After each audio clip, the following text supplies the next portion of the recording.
6 months after his election, the Vatican released a brand new documentary, Leo from Chicago. It's not just about the Pope, it's about a kid from Illinois who grew up to lead the Catholic Church.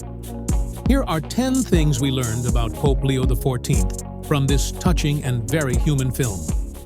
Number 1. He grew up in a tiny house in Dolton, Illinois. The future Pope's crib was actually in the dining room because there wasn't space anywhere else.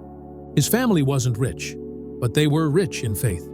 They prayed the rosary every night, and his mother went to daily mass at 6 a.m. That small house on Greenwood Avenue is now a local place of pilgrimage. I remember the presence of a little baby, and the crib was in the dining room, is where my parents kept the crib for like when Jay was born, Rob was born. Because the little house we lived in, it was basically a 1-bedroom, 1-bath, a kitchen, a living room, a dining room, and then a basement and an unfinished upstairs. So the crib ended up in the dining room, and I remember he used to walk by there and tickle his little chin once in a while in the dining room when he was in the crib as a relatively newborn. Number 2. His brothers called him the easy one. According to Louis and John Prevost, Robert, or Rob, was calm, patient, and never caused trouble. One of them even said, he was God's gift to moms. No drama. That peaceful temperament would later define his leadership as a priest and as Pope. He especially had some kind of gift that was coming through even back then. Number 3. He used to play Mass as a child. Down in the basement, little Rob would set up an ironing board, some cups and bread, and say Mass. Except it wasn't just a game. He already knew the prayers by heart in both English and Latin. I think the first thing he ever realized was he knew he wanted to be a priest. Every day we would go down to the basement, he would have the ironing board set up and the tablecloth ready to go, and we would have regular Mass. And we didn't consider it playing, he took it for real. He knew all the prayers, he could do it in Latin or in English, because when we were first altar boys, the prayers were still in Latin. Number 4. A nun once told him, "You could be Pope one day." When he was about 10, a sister at his Catholic school said those exact words.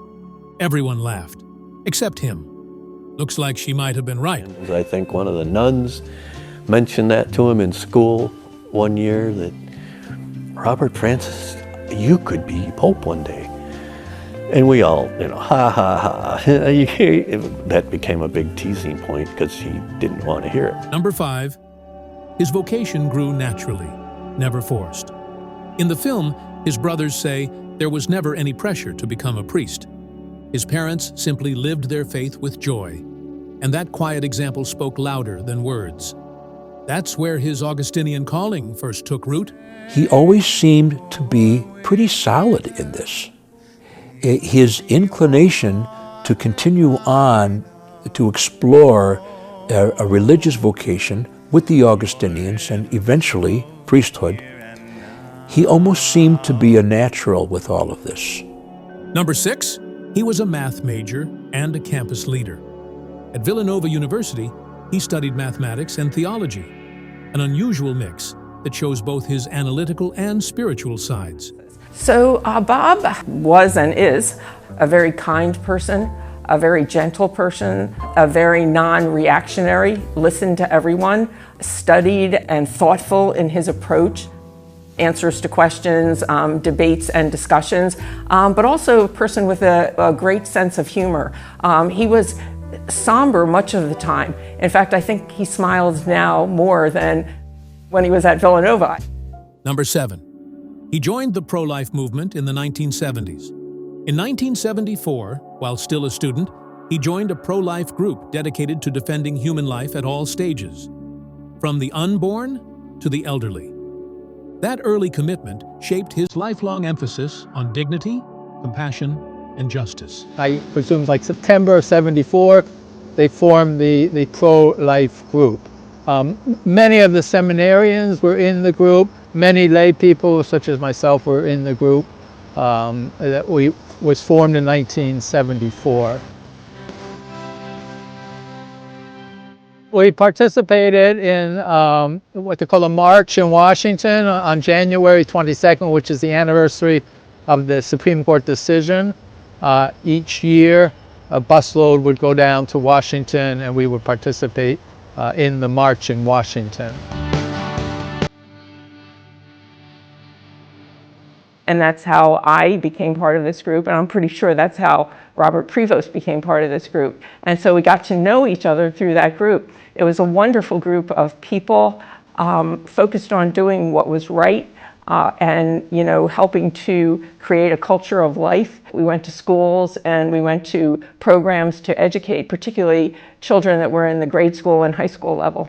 And so it's, respect for all people. It's respect for the unborn and the sanctity of their lives. It's the elderly. It's the sick. It's really all the people the poor, all the people that Pope Leo is currently talking about.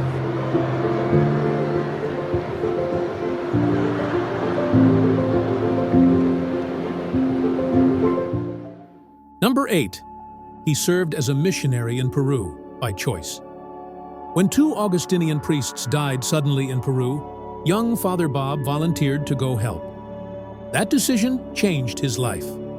He learned Spanish, worked among the poor, and became a bridge of peace in divided communities. Prevost, of course, was one of the ones who stand out most in my memory because he was the one who showed, I would say, the greatest interest in what was going on in the missions in Peru.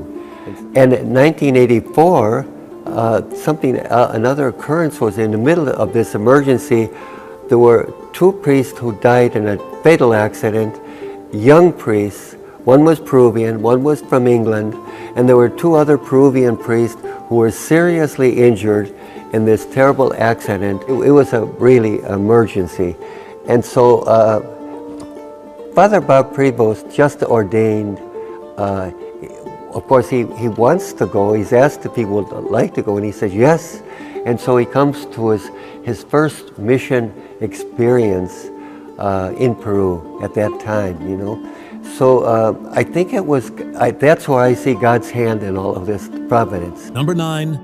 He still loves Chicago food. Even popes get hungry. His brothers reveal that Father Bob loves portillos, beef sandwiches, Thanksgiving stuffing, and, yes, pizza. There's even a restaurant that named a pizza after him, the Pepperoni. He loves Chicago food. Pizza.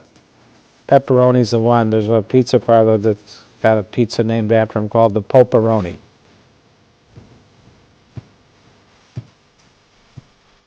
That picture was taken on August 18th. It was a Sunday evening of 2024.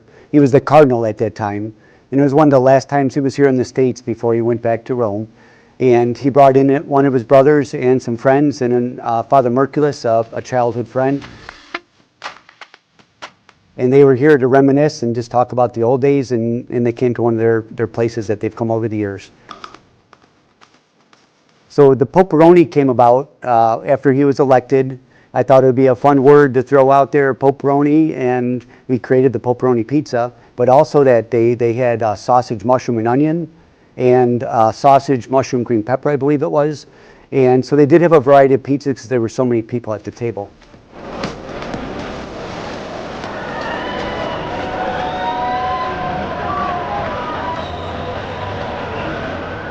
So we learned that he liked Peeps. We also knew that he really liked Thanksgiving dinner and loved stuffing. Because to this day, he looks forward to the stuffing.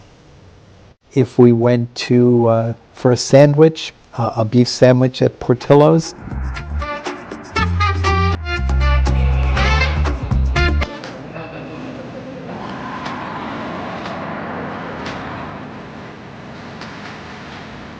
Number 10. He loves to drive. Yes, even as Pope, Leo XIV still lights up when the topic turns to cars. His brothers say he's always been happiest behind the wheel. So while he now travels in the Pope mobile, deep down he's still that Chicago guy who just loves the open road.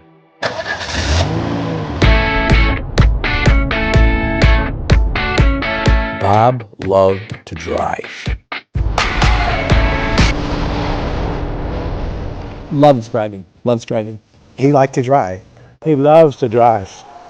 That must be the hardest thing for him now, not being able to drive. He had the car at Villanova, and so there were always a group of us that would travel between Villanova and Chicago, and then we would just spend the next 12 to 13, 14 hours in the car. He enjoyed it because that was time for him to think, to reflect, and if he was with people, to talk.